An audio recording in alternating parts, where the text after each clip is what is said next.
camarades, peuple d'Afrique, peuple de Côte d'Ivoire, citoyens du monde, peuple d'Afrique de l'Est, de l'Ouest, chers camarades du Sud, en passant par le centre, soyez salués, chers camarades, Yoromagne, là où on est là, on est en plein, chers camarades, on rentre dans la phase, je dirais, active, totale, de la 3e guerre mondiale.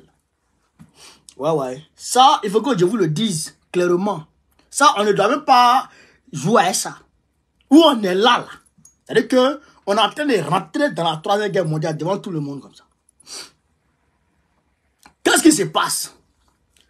Les États-Unis et l'Angleterre, les alliés de la 2e guerre mondiale, de la 2e guerre mondiale, se sont levés hier et ils sont allés frapper le Yémen. Ils ont opéré des frappes aériennes, chers camarades peu d'Afrique, en territoire yéménite. T'as payé des gens, ils sont allés frapper. Pourquoi ils ont frappé? Qu'est-ce qui s'est passé? Il faut que je vous explique pour que on se prépare en conséquence. Et je vais vous donner les solutions que moi, je juge, chers camarades peu d'Afrique, les meilleurs. Apprendre pour l'Afrique. Ce que j'ai remarqué, ce qui est frappant déjà, c'est que Macron n'a pas participé à ces frappes. Macron n'a pas participé à ces frappes. La France n'a pas participé à ces frappes. L'Allemagne non plus n'a pas participé à ces frappes. Pourquoi? Pourquoi l'Allemagne, peut-être on peut comprendre, mais la France n'a pas participé à ces frappes d'hier nuit. L'Angleterre et puis les États-Unis sont levés, les Royaumes-Unis et puis les États-Unis sont levés pour aller frapper les États yéménites. La France n'a pas pris part. Bon, c'est quelque chose de nouveau ça. C'est quelque chose de nouveau ça, chers camarades peu d'Afrique. C'est pourquoi hier ou avant-hier, le porte-parole, un des porte-parole de l'OTAN a dit que les stocks de l'OTAN s'amenuisent. Et que les États-Unis, et que l'OTAN ne peut plus fournir comme elle le faisait chez camarades peu d'Afrique, les armes à l'Ukraine. Genre, ils sont en train de préparer la 3e guerre mondiale. La Russie a condamné. La Russie a condamné. La Chine aussi a condamné les frappes anglaises et américaines en territoire yéménite. Mais qu'est-ce qui se passe? Je vais vous expliquer ça. Qu'est-ce qui se passe en long et en large pour que les Africains puissent comprendre? C'est pourquoi je vous ai fait appel, mes chers frères et sœurs. C'est pourquoi je vous ai fait appel. Pour ne plus que on soit informé que par les Kodjougou. Pour ne plus que les Waworo nous fassent avaler ce qu'ils veulent. Il faut que nous, Africains, nous-mêmes, ayons nos versions des faits. Et qu'on explique ce qui se passe.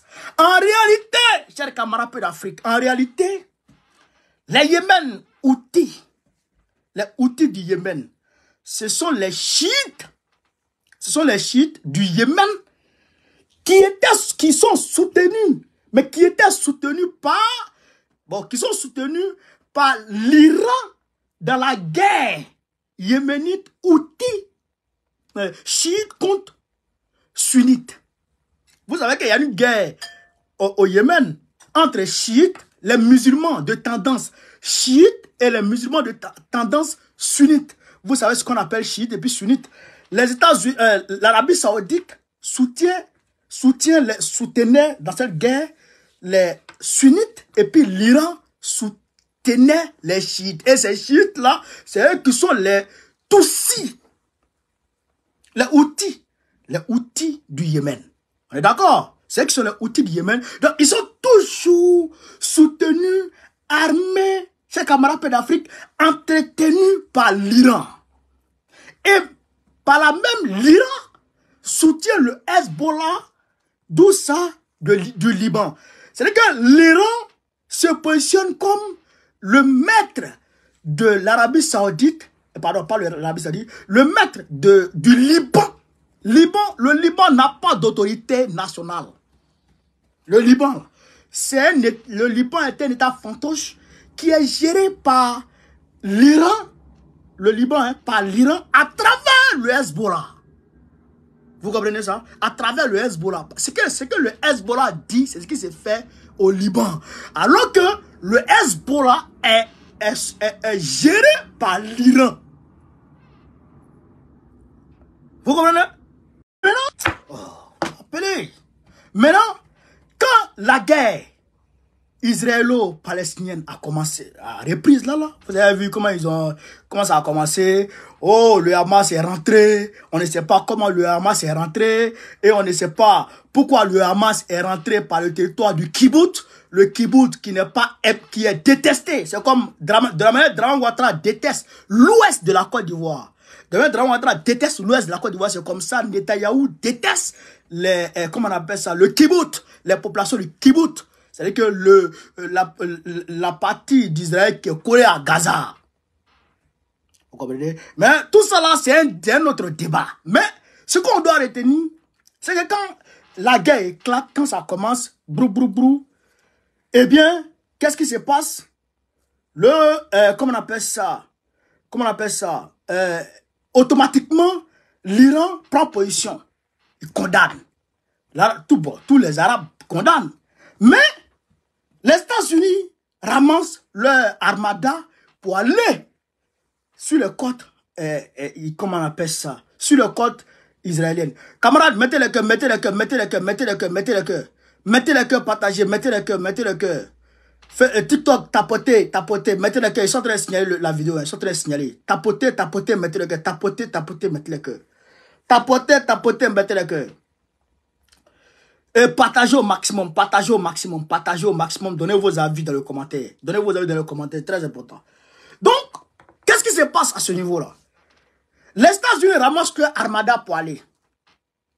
Et ils mettent en garde l'Iran contre toute escalade de conflit. Ils déploient, on va dire, une offensive diplomatique avec Anthony Blinken qui fait des va-et-vient. Moyen-Orient, États-Unis, il va en Turquie, etc. Maintenant, qu'est-ce qui se passe? L'Iran réfléchit. L'Iran sait que s'il s'engage ouvertement dans la guerre, il sera très rapidement écrasé par l'alliance occidentale. C'est-à-dire que l'OTAN, il sera écrasé par l'OTAN. C'est la Russie, la Chine et le petit Coréen là, qui peuvent finir avec l'OTAN. Eux, ils peuvent frapper très rapidement. Donc l'Iran, il y a problème. Alors qu'est-ce qui se passe?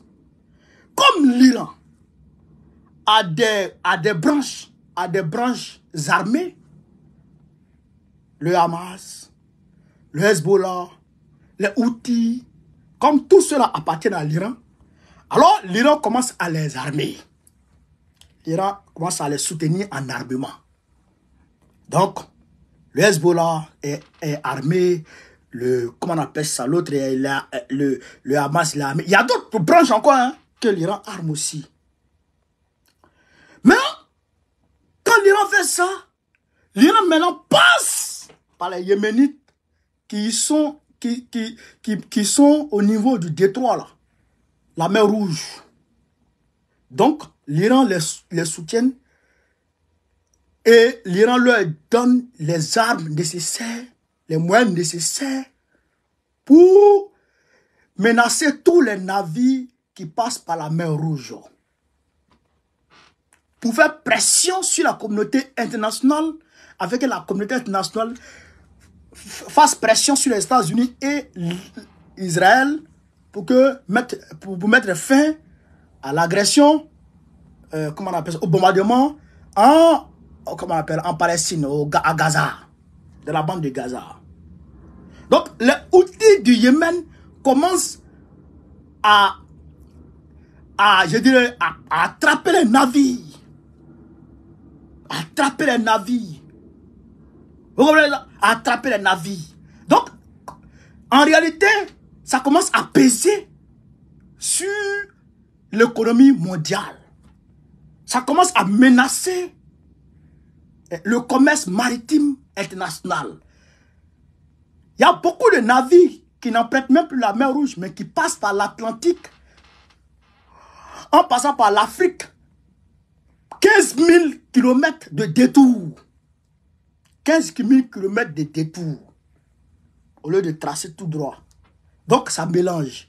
Alors, au lieu de venir à la table des négociations, au lieu d'emmener les États-Unis et le camp occidental qui appellent toujours à la désescalade, au lieu de venir à la négociation, au lieu d'appeler les deux parties à la négociation, afin que cesse la souffrance des populations qui vivent à Gaza et même les populations qui vivent en Israël, au lieu de chercher à mettre fin à ça par la voie des négociations, par la voie diplomatique, les États-Unis et les Royaumes-Unis, les plus grands démons du monde entier, depuis l'existence du monde, depuis le monde a été créé, les deux peuples, c'est le même peuple, c'est les Anglais qui sont aux États-Unis. Vous comprenez ça? C'est les Anglais là, qui ont été déportés là, qui sont allés exterminer les peuples armés indiens, les Américains là. Depuis le monde a été créé, c'est les plus démons du monde. C'est ceux-là qui rendent le monde infernal, ceux-là. C'est le malheur. Si vous ne connaissez pas la source du malheur du monde, de l'espèce humaine, moi je vous donne ça aujourd'hui. C'est le Royaume-Uni et les États-Unis. Ça, c'est la source du malheur de l'humanité. Vous comprenez ça? Ils sont levés et ils sont allés bombarder le Yémen. Ils sont allés bombarder le Yémen, les outils du Yémen.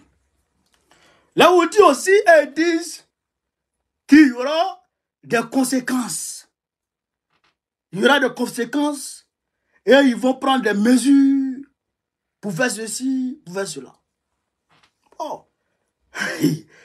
Quand on te frappe, tu es obligé de parler. De vous à moi, vous les outils là, de vous à moi. Vous pouvez faire quoi devant les États-Unis et puis, comment on appelle l'Angleterre? Militairement parlant. Militairement parlant. Parce que moi, la Russie a dénoncé. La Russie a dénoncé. La Russie dit que c'est une agression illégitime que les États-Unis ont fait. Et l'Angleterre aussi. La Chine aussi a dénoncé. Mais ils vont se limiter qu'à ça. Mais, si vous continuez, parce qu'il y a des bases militaires américaines dans la sous-région, ils peuvent s'attaquer à ça. Mais si vous vous attaquez à ça, et que les Américains ripostent, ça va rester dans ça, ils vont atteindre l'Iran. Et s'ils s'attaquent à l'Iran, l'escalade est de fait. Et si l'escalade est de fait, on ne sait pas qu'est-ce qui s'est passé. Les navires chinois naviguent dans le périmètre. Les navires russes naviguent dans le périmètre. Imagine, ces navires-là sont coulés dans les bombardements. Imagine, ces navires-là sont coulés dans les bombardements. Et on constate que peut-être c'est un avion américain qui, dans ses manœuvres, a bombardé un navire chinois. Qu'est-ce qui se passe? Imagine un navire. La mer Rouge là, c'est un chemin que tout le monde emprunte. Je pense que c'est la zone même la plus, comment on appelle ça, sollicitée par les navires au monde. Vous comprenez ça? Vous comprenez ça? Donc imagine, bon, on se touche. Oh, c'est pas la deuxième guerre mondiale, la troisième guerre mondiale qui a commencé comme ça. Je rappelle que la première guerre mondiale a commencé par le meurtre d'un homme, d'un prince. Le meurtre d'un prince. Ils ont tué un prince. Et puis c'est une première guerre mondiale. Un prince, ils ont tué. Pow! C'est une guerre mondiale. Est-ce que vous comprenez ça? Est-ce que vous comprenez ça? Et c'est la première guerre mondiale. C'est-à-dire que c'est la deuxième guerre mondiale là. La deuxième guerre mondiale que vous voyez là. Hein? C'est la suite de la première guerre mondiale. Oui, c'est la suite de la première guerre mondiale. Tout le monde vous dira ça. Et la deuxième guerre mondiale que vous voyez là, la première guerre mondiale, la deuxième guerre mondiale que vous voyez là, c'est les Anglais qui étaient derrière ça. Hitler les a frappés là, c'est eux qui étaient derrière. C'est eux qui ont formé Hitler d'abord. Dans le nazisme. Ça aussi, les historiens des gens, ils vous diront pas ça. Mais il n'y a pas une réalité absolue. Vous comprenez ça? Bon. Donc, si l'on n'y prend garde, oh, la Troisième Guerre mondiale va tomber sur nos têtes bouillards. Et si la Troisième Guerre mondiale commence, il est mieux que chacun creuse une tombe et puis dort dedans. Parce que tout le monde va mourir. Parce que le petit, parce que là, la main où je vous parle là, vous savez que les Taïwan est en plein dans la campagne électorale. Et ils sont en train de battre campagne. Leur élection là, je pense que c'est dans ce mois-là ou bien le mois prochain. La Chine a son candidat là-bas. Et la Chine a combien de fois violé l'espace maritime et aérien de Taïwan? Plusieurs fois. Des centaines de fois. La Chine et la Russie ont fait un exercice militaire aérien. Les deux ont violé l'espace aérien de Taïwan. Vous comprenez ça? Vous comprenez ça? Donc, si ça dégénère dans le Moyen-Orient, net, la Chine va se fondre sur Taïwan. Et les États-Unis seront appelés à venir défendre Taïwan. Frère, si ça commence, le monde ne sera plus comme avant. Le monde va changer à jamais. C'est que le plus petit peut devenir le plus grand. Est-ce que c'est passé après la Première Guerre mondiale et la Deuxième Guerre mondiale? Les États-Unis n'étaient pas la première puissance mondiale en 1914. Non. Les États-Unis n'étaient pas aussi la première puissance mondiale comment on appelle ça? En 1939. Non. Ils n'étaient pas la première puissance. Jamais. Mais c'est après la Deuxième Guerre mondiale qu'ils ont eu cette place de première puissance mondiale. Vous comprenez ça? Donc, qui sera la première puissance après ce conflit? Qu'est-ce qui va se passer dans ce conflit? Actuellement, c'est une information que je vous donne. La Russie s'est positionnée en 5e position en termes d'économie au monde. La 5e puissance économique mondiale est aujourd'hui la Russie. La France est la 7e puissance économique mondiale aujourd'hui où je vous parle. Et elle va dégringoler incessamment. C'est à coup sûr. À coup sûr, l'électricité va augmenter en février. Encore. Mais la vague de protestation qui va se lever en 2024 contre Macron, s'il a pu contenir ça, moi je lui tire mon chapeau. Nous tous on sera dedans. Donc je ne sais pas si c'est gilet jaune ou si c'est gilet vert. Mais nous tous on sera dans cette vague de protestation. Ah bâtard. Chers camarades de l'Afrique, voilà ce qui se prépare contre nous aujourd'hui dans ce monde. Voilà ce qui se prépare. On dit solution à 2 États. Voici Israël, voici la Palestine. Voici, on dit ça, voilà la solution. Donnez une partie de la terre aux Palestiniens pour qu'ils puissent vivre là. Vous aussi, vous avez votre partie. Voilà ce que l'ONU dit. Les États-Unis ne sont pas capables de soutenir ça. Ce qu'ils veulent là, c'est que l'instabilité politique, l'instabilité institutionnelle dans le monde pour qu'eux continuent de progresser. Vous comprenez ça? Vous comprenez ça? Voilà ce qui est sur nous. Voilà ce qui est sur nous aujourd'hui. Mais pendant ce temps, la Russie est en train d'avancer dans les terres ukrainiennes. La Russie est en train de progresser. La Russie progresse. Le monde est bizarre. Tout est mélangé. Celui qui se lève va frapper l'autre. Lui qui se lève va frapper l'autre. Bon, la dernière fois, Corée du Nord et Corée du Sud, et ils ont fait des exercices militaires, presque la guerre. avec des munitions réelles. La Corée du Nord et la Corée du Sud. Des exercices militaires comme guerre. Et que la Corée du Nord a fait pour eux aujourd'hui, et ils sont venus pour faire pour eux hier, demain. Et ils ont commencé à faire les trucs. Les Américains ils sont allés là-bas encore. Ils sont arrivés là-bas encore. Et puis la Corée du Sud ont fait leur exil militaire ensemble. Par rapport à la Corée du Nord. C'est eux, selon eux, ils défendent Taïwan. Selon eux, ils défendent la Corée du Sud. Selon eux, ils défendent Israël. Selon eux, ils défendent, je ne sais pas qui encore. Vous comprenez ça? Vous comprenez ça? Mais, vous ne pouvez pas défendre tout le monde. Tous ceux qui sont contre eux, ils ne les aiment pas. Et c'est eux maintenant qui vont aller envoyer des drones en Côte d'Ivoire, au Bénin et au Ghana, pour protéger ces pays-là du terrorisme. Alors que vous-même, les terroristes vous frappent dans vos pays. Ah, ils défendent le Japon encore, merci. Ils défendent l'Ukraine encore. Bon. Vous êtes qui? Mais les terroristes vous frappent là-bas. Ils vous frappent là-bas. On voit ça, tout le monde voit ça. Hein? Les terroristes vous frappent, on voit ça. Vous pouvez faire quoi? Vous êtes partis au Vietnam. Les Vietnamiens vous ont frappé. Littéralement frappé. Vous êtes partis en Somalie.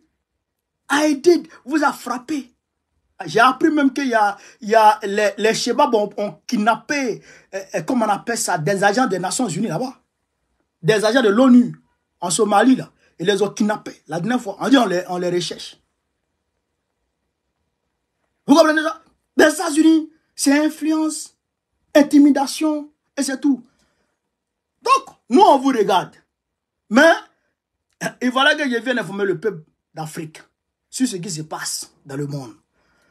Je suis à la pointe des informations. S'il y a d'autres informations, je viendrai vous dire. Ceci dit, demain, samedi, c'est mon investiture. Voilà, c'est mon investiture en tant que secrétaire général de la section Paris Sud 1. PPACI. Voilà, donc je souhaite que tous les Africains, vous tous, venez, on va faire la fête ensemble. Voilà, j'invite tout le monde à venir. Tout le monde, c'est une démonstration de force. Vous savez, la politique c'est ça aussi.